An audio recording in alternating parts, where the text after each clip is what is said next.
오늘이 교회 대학 청년부 사역자로서 여러 사역들을 많이 경험하면서 참 배움의 시간도 많았고 또 은혜의 시간이 많았던 것 같습니다. 또 아울러서 참 의미 있는 사역이다라고 생각되었던 그런 여러 사역들이 있었는데, 그 중에 한 가지를 꼽으라고 누가 저에게 묻는다면 저는 아마 크리스마스 블레싱 사역이 아닐까라고 그렇게 이야기를 하게 될 것 같습니다. 제가 어제 인천 동산교회 크리스마스 블레싱 제가 다녀왔고, 그리고 이제 오늘 우리 세계팀이 또 출발하셨거나 오늘 예배 후에 출발하시게 될 텐데, 이제 보통 저는 이제 오늘의 교회가 아닌 곳에서 자라왔기 때문에 보통 교회에서 크리스마스를 보낸다, 크리스마스를 지낸다라고 하면 교회에서 성탄 예배를 드리고 또 2부 전날 2부에 성탄 전야 축제라든지 뭐 여러 발표회들을 하는 교회 내의 행사들이 주로 있는 것을 보게 됩니다. 물론 그 행사 자체도 함께 성탄의 기쁨과 은혜를 나누는 것이기 때문에 너무 중요한 의미가 있습니다. 그런데 온누리 교회 대학 청년부는 조금 더 특별한 의미가 있고 조금 더 풍성한 은혜의 자리로 나가는 것 같습니다. 크리스마스 블레싱 사역은 이제 전국에 있는 교회 그리고 전국의 성탄의 기쁨을 들어야 할 곳에 나아가는 그런 사역인데요. 아마 지금 대학 청년부의 많은 공동체 팀들이 이미 각지에 흩어져 있습니다. 무슨 말인가 하면 여전히 이 땅에는 성탄의 기쁜 소식을 들어야 할 사람들이 있고, 그리고 여전히 이 땅에는 성탄의 복된 소식이 필요한 누군가가 있고 그 소식이 들려줘야 될 어딘가가 있다라는 것이죠. 그래서 하나님께서 대학 청년부에게 사명을 주시고 부르심을 주셔서 하나님께서 보게 하시는 곳을 보여주시고 또 보내시는 곳이 있다는 사실입니다. 그런데 예수님이 태어날 당시에도 크게 다르지 않았던 것 같습니다.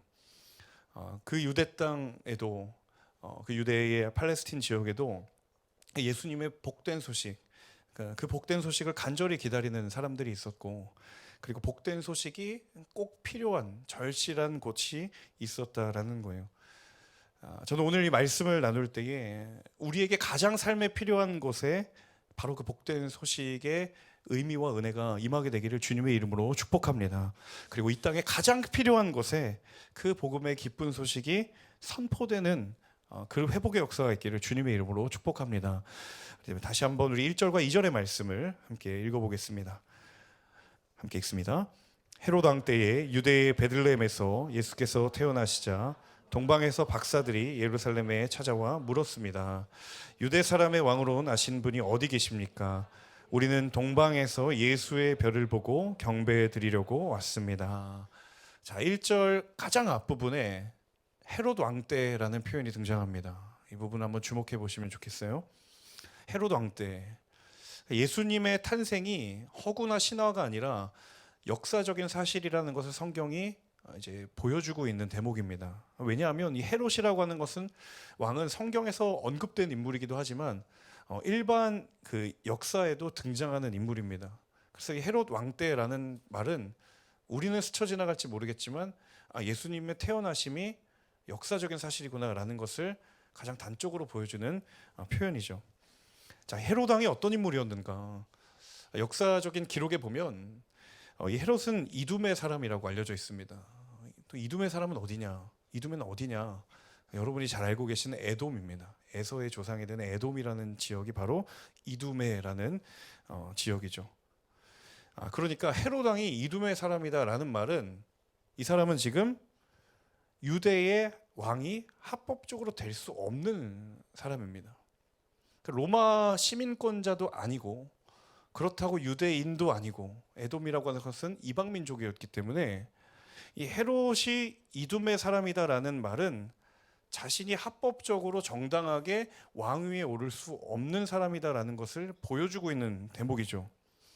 자, 그러면 그럼에도 불구하고 이 헤롯 왕은 어떻게 유대왕이 될 수 있었는가?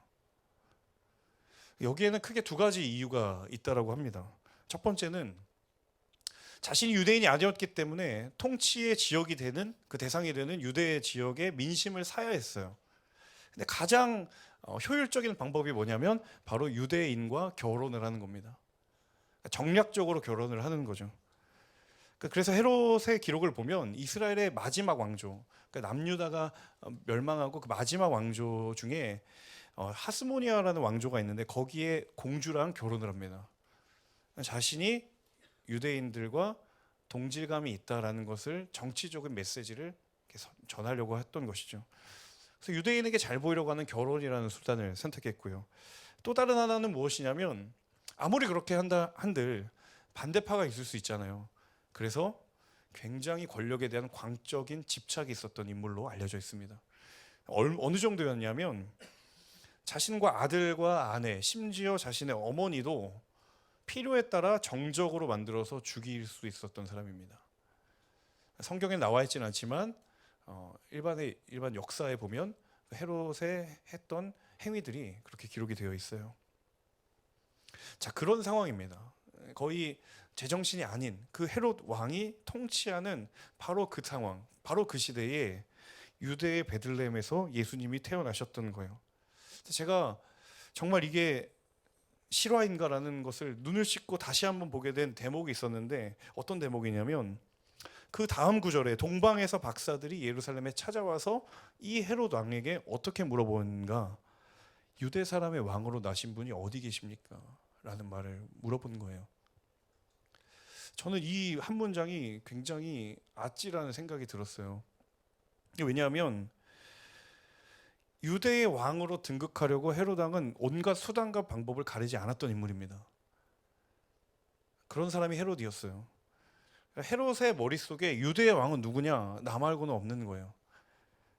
본인 외에 유대의 왕이란 있을 수가 없는 거죠. 자, 그렇다면 그런 생각으로 가득 찬 사람에게 지금 동방의 박사들이 와서 유대 사람의 왕으로 나신 분이 어디 계십니까? 라고 물었다는 의미는 뭐냐면 눈앞에 있는 헤롯을 왕으로 인정하지 않는다라는 그 무언의 메시지가 담겨 있는 거죠. 쉽게 말하면 목을 걸고 한 얘기라는 거예요. 적어도 이 질문 안에는 동방 박사들이 목숨을 걸고 한 질문이겠다. 한편으로는 그런 생각도 해봤어요. 헤롯이 왕인지 모르고 한 건가? 헤롯이, 여러분 잠깐 제가 언급을 했지만 몰라서 했습니다라고 해서 익스큐즈를 해줄 왕이 아닐 것 같거든요. 모르고 해도 문제고 알고 하면 더 문제고, 목숨을 건 질문이에요. 자, 그런데 그럼에도 불구하고 동방의 박사들이 와서 헤롯 왕의 면전 앞에서 유대 사람의 왕으로 나신 분이 어디 계십니까? 라고 물은 거예요. 이 담대한 질문의 원천이 무엇이었을까? 목숨을 걸어야 할 수도 있었던 그 물음의 능력이 과연 어디에 있었던 것일까? 그것은 바로 그 소식은 그들에게 복된 소식으로 들려졌기 때문입니다. 무슨 말인가 하면 동방의 박사들이 목숨을 걸고서라도 들어야 할 가치가 있는 소식이었고 담대하게 붙들어야 할 만큼의 의미가 있는 소식이었기 때문입니다. 사랑하는 여러분, 정말 복음에 붙잡힌 인생이라면 여러분 그 인생은 모든 능력을 이길, 모든 두려움을 이길 능력을 경험하게 되는 줄로 믿습니다. 정말 복음에 붙들린 인생이라면, 정말 그 복음에 감동한 인생이라면 어떠한 두려움도 주께서 이길 능력을 그에게 주신다라는 거예요. 여러분, 우리에게도 과연 그러한가? 과연 내게도 복음은 그러한 것인가? 때로 목숨을 걸 만한 가치가 있는 것인가? 물론 그렇다고 목숨 걸라는 얘기는 아니에요. 그만큼 내게 그것은 소중한 것인가? 때로 내가 담대히 붙들어야 할 만큼 의미가 있는 것인가? 이 동방의 박사들이 목숨을 걸고서라도 유대의 사람의 왕으로 나신 분이 어디 계십니까? 우리는 알아야겠습니다. 그분을 만나야겠습니다. 그분께 경배해야겠습니다라고 물었던 것처럼, 여러분 오늘 이 성탄의 이 시즌에 우리의 삶의 복음의 능력이 다시 회복되기를 주님의 이름으로 축복합니다. 이어지는 3절과 4절의 말씀인데요, 같이 읽어보겠습니다. 헤롯 왕은 이 말을 듣고 심기가 불편했습니다. 예루살렘도 온통 떠들썩했습니다. 헤롯은 백성의 대제사장들과 율법학자들을 모두 불러 그리스도가 어디에서 태어날 것인지 캐물었습니다. 자, 유대 사람의 나실 왕이 어디 계십니까? 동방 박사의 질문에 3절에 헤롯의 반응이 뭐예요? 심기가 불편했다. 당연한 거죠. 심기가 불편할 수밖에 없었어요.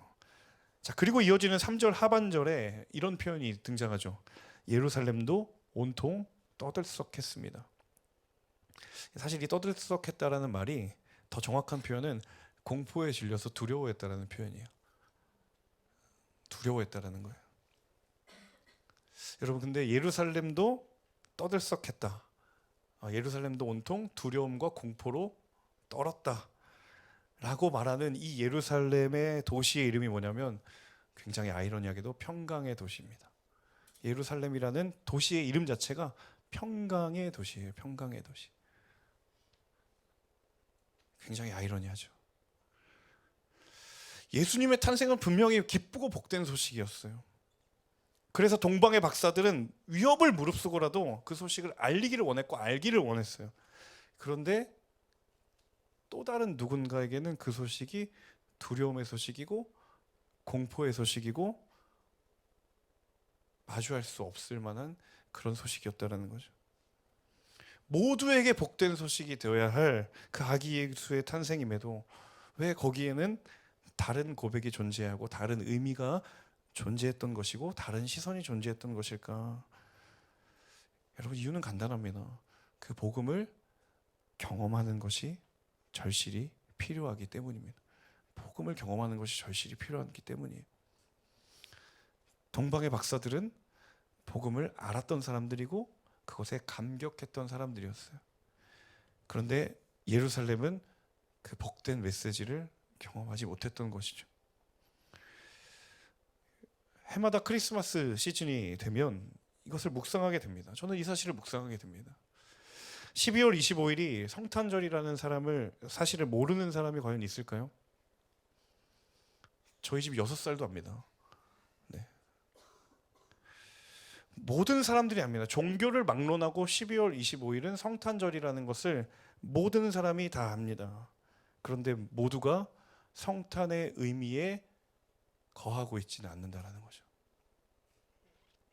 심지어 여러분, 예수님을 믿지 않는 사람들이 더 성탄절을 분위기 있고 즐겁게 보내는 것 같아 보여요. 여러분, 요즘 시즌에 인스타 들어가지 마세요. 웬만하면. 네. 여긴 어디 나는 누구라는 이 철학적 질문과 마주하게 될 거예요.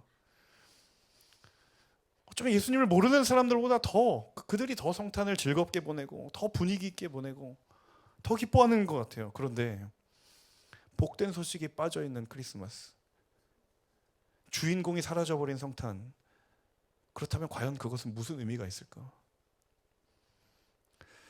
사랑하는 여러분, 복음의 본질을 경험하는 성탄의 계절이 되기를 주님의 이름으로 축복합니다. 여러분, 그래서 우리가 먼저 그 복음에 붙들림 바 되기를 원해요. 저는 헤롯 왕 앞에 유대인의 왕으로 나신 분이 어디 계십니까? 라고 물었던 그들의 간절함이 바로 우리의 간절함이 되기를 주님의 이름으로 축복합니다. 그래서 우리를 통하여 복된 소식이 흘러가는 그 정말 기쁨의 성탄의 계절이 되기를 주님의 이름으로 축원합니다. 우리 이어지는 5절과 6절의 말씀입니다. 함께 읽겠습니다. 그들이 대답했습니다. 유대의 베들레헴입니다. 예언자가 성경에 이렇게 기록했기 때문입니다. 그러나 너 유대 땅 베들레헴아, 너는 유다의 통치자들 가운데 가장 작지 않구나. 내게서 통치자가 나와 내 백성 이스라엘의 목자가 될 것이다. 네, 읽지는 않았지만 심기가 불편해진 헤롯 왕이 대제사장들과 율법 학자들을 이제 추궁합니다. 너희들 이 얘기에 대답 못하면 어떻게 될지 모른다. 내가 가만 안 두겠다. 그러니까 이 두려움에 떨었던 대제사장들과 율법 학자들이 구약의 성경을 인용하면서 이야기합니다. 이 말이 무슨 의미인지, 동방 박사들이 말한 그 말이 무슨 의미인지를 성경을 가지고서 인용을 하는 거예요. 자, 그게 이제 6절에 나와 있는데 그 성경 인용의 구절이 바로 미가서 5장 2절이죠. 그 유대의 베들레헴입니다. 구약의 예언대로 예수님은 유대 땅 베들레헴에서 태어나게 되었다라는 것을 명확하게 말합니다. 여러분, 가만히 이 장면을 상상해 보면 대제사장들과 율법학자들이 헤롯 왕이 물은 질문에 대해서 명확하게 대답합니다. 당연히 그럴 수밖에 없죠. 성경을 너무 잘 알고 있는 사람들이었기 때문에 이 말에 대한 분석은 탁월했습니다. 구약 성경의 메시아에 대한 예언이 어떻게 실현이 되었는지를 정확하게 말해주고 있습니다. 한치의 오차도 없습니다. 그런데 문제는 무엇인가 하면 그들이 말한 그 말에 과연 능력이 있는가? 그들이 말했던, 그들이 풀어주었던 그 성경에 대한 해석에 과연 영적인 고백이 있느냐라는 거예요. 자기들은 죽을까 두려워서 그냥 성경을 읊었던 것이지, 그 질문에 대답했던 것이지, 정말 그들이 오랜 시간 동안 가지고 있었던 성경의 예언에 붙들려 있는 존재들이었는가? 그 말씀이 과연 그들과 무슨 관계가 있었는가? 여러분, 거기서 반드시 생각해야 될 것은 그것이 과연 나의 삶의 고백과 무슨 관련이 있는가라는 거예요. 거기에 과연 능력이 있는가? 매일 그 은혜가 내게도 경험되고 있는가라는 거예요. 여러분, 성탄이 꼭 그럴 것 같아요.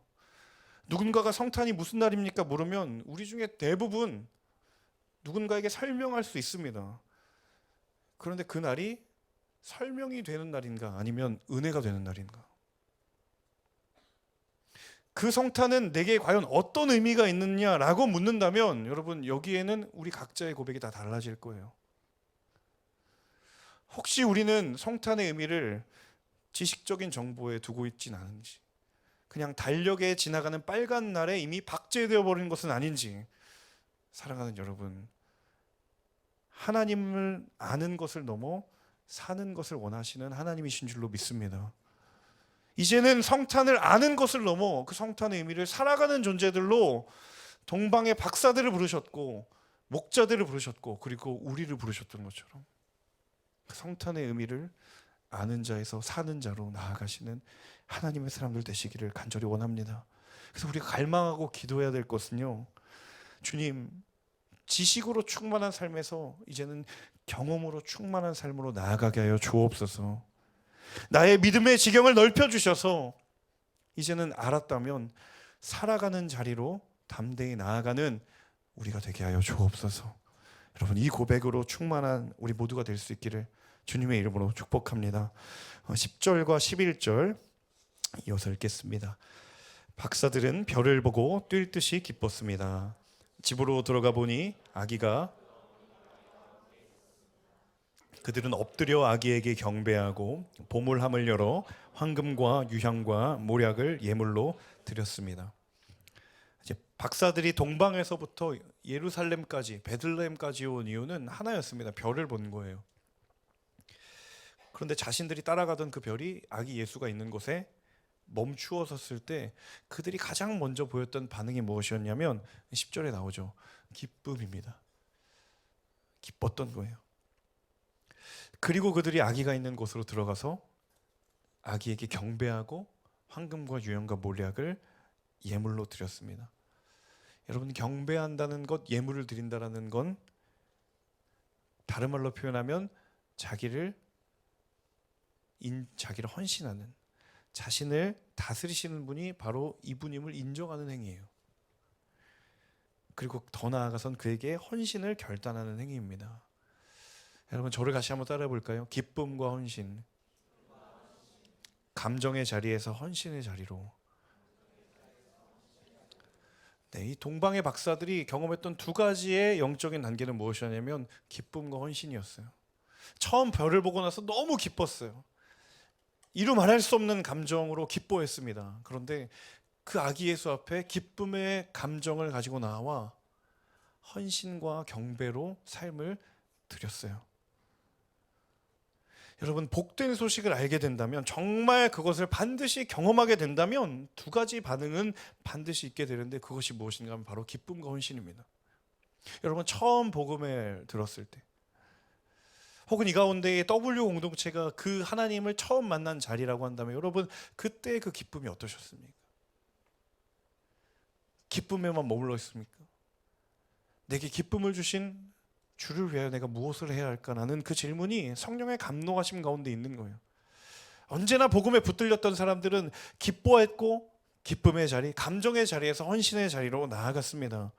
여러분, 복된 소식을 누리는 자들은 기쁨으로 즐거워하고 즐거이 헌신하게 되는 줄로 믿습니다.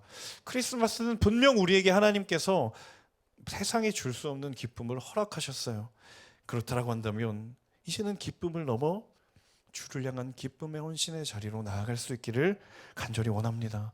우리의 일터에서, 또 우리의 가정에서. 기쁨이 메말른 자리를 주님 내게 주시는 기쁨으로 충만케 채우시는 하나님의 사람들 되게 하여 주옵소서. 그리고 그 기쁨으로 말미암아 즐거이 헌신하는 사람들 되게 하여 주옵소서. 여러분, 내 삶에 부르신 자리에 기쁨의 헌신이 회복되기를 원합니다. 부득이함이 아니라 기쁨으로 나아가게 하여 주십시오. 가정에도 일터에도 즐거이 헌신하는 새벽 이슬 같은 주의 청년들 되게 하여 주십시오. 여러분, 아기 예수가 태어남을 기다렸던 사람들, 사실 그 기다림이었던 그 시간이 결코 짧은 시간이 아니었습니다. 여러분, 최소 그 구약과 신약 사이의 시간은 최소 400년입니다. 구약의 예언자들이 메시아의 다시 오심을 계속해서 말씀하고 예언하고, 그리고 그들은 마음에 새기고 소망 가운데 품었지만 그들이 기다려야 했던 시간의 간격은 최소 400년이었어요. 여러분, 1년만 누구 기다려본 적 있으세요? 혹시 과거에 군대 간 남자친구 기다려본 적 있으세요? 여러분, 사람은 1년도 기다리기 어렵습니다. 지금 혹시 롱디 연애하고 계세요? 애타는 마음도 있지만 우리 마음 지키기가 쉽지 않습니다. 여러분, 사랑의 관계뿐만 아닙니다. 누군가에게 줄 소망을 기다린다. 여러분, 하나님이 내게 무언가를 약속해 주셨는데 그 약속을 기다리다가 내가 정한 데드라인을 넘어선 시간에 우리는 속절없이 무너지고 흔들립니다. 여러분, 아기 예수를 기다렸던 시간은 400년 이상이었어요. 아마 대부분의 사람들은 그건 그냥 허구였을 것이다. 그냥 없어진 일이구나. 그 기다림과 기대가 꺼져갈 때, 마치 우리가 하나님께서 내게 주신 약속의 말씀을 언제 이루어질 것인가라고 하나님께 질문하다가 내 스스로 풀이 죽고 지쳐서 그 질문을 거두어 버렸던 것처럼, 대부분의 사람들이 하나님의 그 약속을 잊어버렸을 때, 여러분, 그럼에도 불구하고 거기에 하나님의 약속은 여전히 있는 줄로 믿습니다. 400년이 지나도 하나님은 그 일을 이루시는 거예요. 오늘 저와 여러분을 향한 하나님의 계획, 그리고 이 시대와 이 사회를 향한 하나님의 마음, 세상에 수많은 사람들이 다 끝났다라고, 교회는 소망이 없다라고 말하고, 이제는 기독교가 소수의 종교가 되어 있다라고 말하지만, 그럼에도 불구하고 하나님의 소망과 하나님의 약속이 거기에 있다면, 여러분, 그로 말미암아 다시 소망하는 하나님의 사람들 되시기를 주님의 이름으로 축복합니다. 하나님, 내 인생에 여전히 하나님의 약속이 있는 줄로 믿습니다. 내 인생에 여전히 하나님의 꺼지지 않는 주의 계획이 있는 줄로 믿습니다.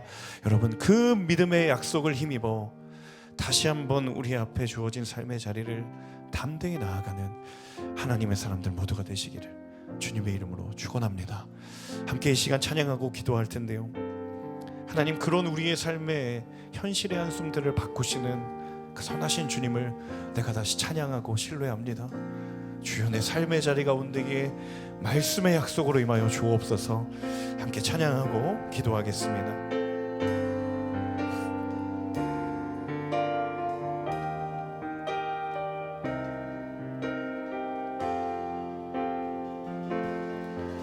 고달픈 삶의 은혜도 무뎌지고 곧 사라질 것에 내 맘 두네. 헛되고 헛된 것들을 바라보며 그 은혜를 놓치며 살았네. 주어진 삶을 묵묵히 살아가며 날 붙드신 주 예수를 보내. 사망 가운데 놓여진 나의 삶을 날 건지신 그 이름 예수. 나의 한숨을 바꾸셨네. 주를 향한 노래로 소망의 노래로 나의 눈물을 거두신 주 예수 이름 안에 살게 하소서. 우리 다시 한번 찬양할 때 가능하신 분들은 자리에 일어나셔서 함께 찬양하겠습니다. 고달픈 삶의 은혜도 무뎌지고 곧 사라질 것에 내 맘 두네. 헛되고 헛된 것들을 바라보며 그 은혜를 놓치며 살았네. 주어진 삶을 묵묵히 살아가며 날 붙드신 주 예수를 보내. 사망 가운데 놓여진 나의 삶을 날 건지신 그 이름 예수. 주님 나의 한숨을 바꾸셨네. 나의 한숨을 바꾸셨네. 주를 향한 노래로 소망의 노래로 나의 눈물을 거두신 주 예수 이름 안에 살게 하소서. 나의 한숨을 바꾸신 주님 나의 한숨을 바꾸셨네. 주를 향한 노래로 소망의 노래로 나의 눈물을 거두신 주 예수 이름 안에 살게 하소서. 나의 한숨을 바꾸신 그 선하신 주님을 찬양합니다. 나의 한숨을 바꾸셨네. 주를 향한 노래로 소망의 노래로 나의 눈물을 거두신 주 예수 이름 안에 살게 하소서. 나의 한숨을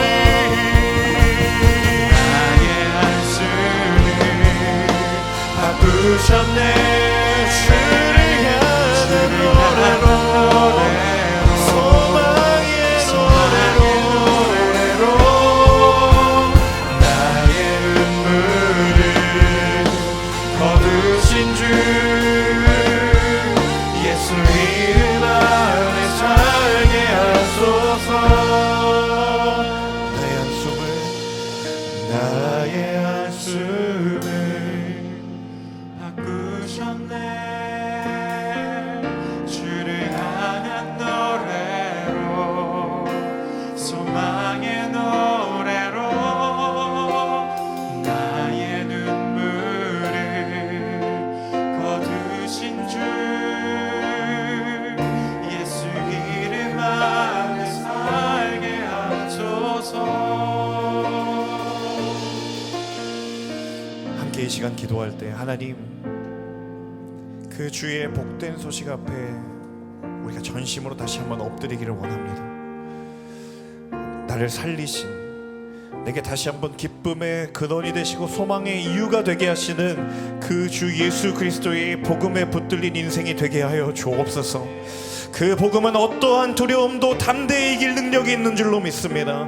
인생의 어떠한 장애물도 뛰어넘을 수 있는 주의 놀라우신 능력이 있는 줄로 믿습니다. 주여, 복음에 붙들린 인생이 되게 하여 주옵소서. 복음으로 말미암아 살아가게 하여 주옵소서. 그렇게 결단하기를 소망하는 모든 이들 다시 한번 이 시간 기도하며 나아갈 때에 간절한 마음으로 주여 부르치며 기도하겠습니다. 주여, 살아계신 아버지 하나님, 주의 놀라우신 능력을 아버지 하나님 이름 함께 주옵소서. 주옵소서. 성령 하나님, 주님의 능력을 의지하며 시간 다시 한번 나아가오니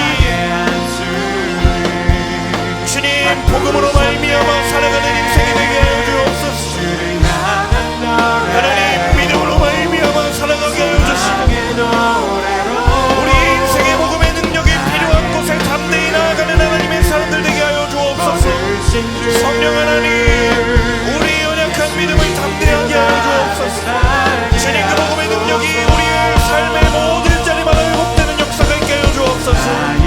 하나님 가정의 복음의 능력이 회복되게 하여 주시기를 원합니다. 가정의 관계들마다 복음으로 말미암아 살게 하여 주시옵소서. 가정의 분열이 있는 곳에 아버지 하나님 복음으로 말미암아 살게 하여 주옵소서. 가정을 꿈꾸는 이들에게 아버지 하나님 주인 되어주시고 주님 그 복음의 이유가 되어주시는 그 복음의 능력을 따라 살아가게 하여 주옵소서. 주님 일터에 십자가 복음의 능력이 새겨지는 역사가 있게 하여 주옵소서. 아버지 하나님 일터에 아버지 하나님 나를 복음의 파수꾼으로 삼으셨습니다. 주를 향한 아버지 하나님 노래로 삼으셨습니다. 주를 향한 복음의 통로로 우리를 사용하여 주시기를 원하오니 하나님 한 사람 한 사람의 마음마다 아버지 하나님 주의 복음으로 인하여서 충만하게 타오르게 하여 주옵소서. 하나님의 약속을 힘입어 나아가는 하나님의 사람들 되게 하여 주시고 그 복음의 능력으로 힘입어 나아가는 하나님의 사람들 될 수 있도록 인도하여 주옵소서. 아버지 하나님 의인의 복음으로 말미암아 살리라고 말씀하셨습니다. 성령 하나님 주의 복음의 능력에 회복되는 하나님의 사람들 되게 하여 주시고 우리 W 공동체가 될 수 있도록 주님 인도하여 주옵소서.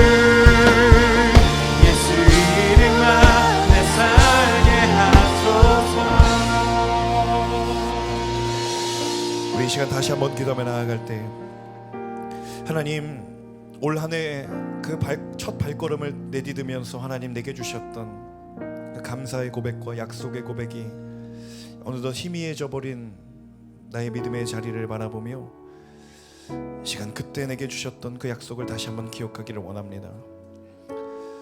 400년이 지나는 시간 가운데에 대부분의 사람들은 그 말씀의 약속을 잊어버리고 그것은 이미 지나버린 말씀이라고 쓸모없게 여겼던 그들의 마음 가운데에서도 하나님의 약속은 꺼지지 않았고 주의 그 말씀의 예언의 약속은 꺼지지 않고 결국 하나님의 뜻대로 하나님의 인도하심대로 이루어진 줄로 믿습니다.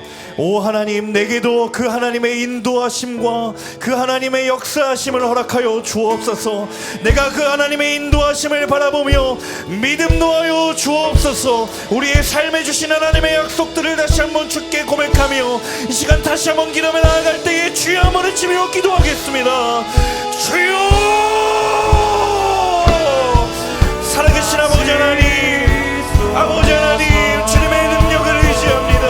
하나님의 약속의 말씀을 아버지 하나님 의지하며 나아갑니다. 하나님 내게 주셨던 그 약속의 말씀의 약속을 의지합니다. 하나님 내게 주셨던 약속의 말씀을 기억하며 주님 앞에 나아갑니다. 희미해진 내 삶의 자리마다 아버지 하나님 다시 한번 그 약속의 말씀을 의지하며 나아가는 하나님의 사람들 되게 하여 주시옵소서. 시간이 흐르며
신실하신 하나님,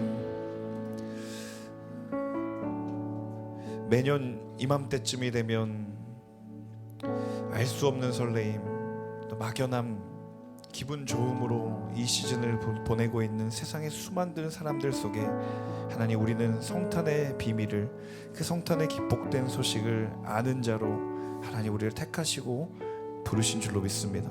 하나님, 그 소식을 여전히 이 땅 가운데 들어야 할 사람이 있고 선포되어야 하고 전해져야 할 어딘가가 있음을 다시 한번 기억합니다.